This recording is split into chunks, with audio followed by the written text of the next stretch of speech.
Nick Thomas-Symonds, who is leading Britain's negotiations with the bloc ahead of a crunch summit on Monday, admitted the EU is driving a hard bargain.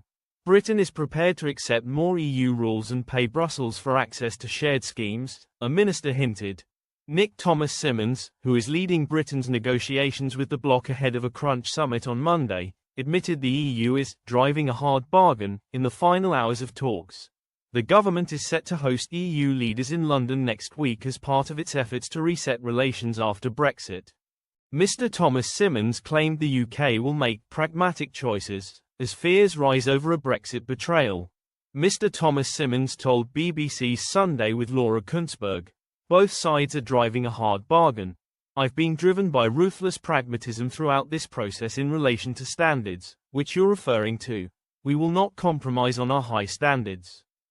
That's exactly what we did in the US deal. We don't come at this from an ideological perspective.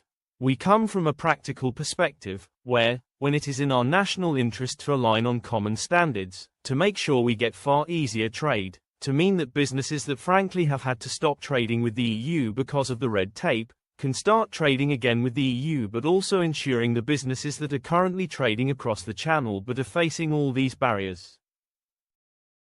BBC host Laura Kuenssberg hit back.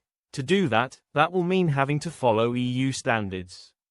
It might be pragmatic, as you suggest, but that will mean having to follow more EU rules to make it happen." Mr. Thomas-Symonds said, "It means taking a sovereign choice as to the standards, the common standards we wish to align to.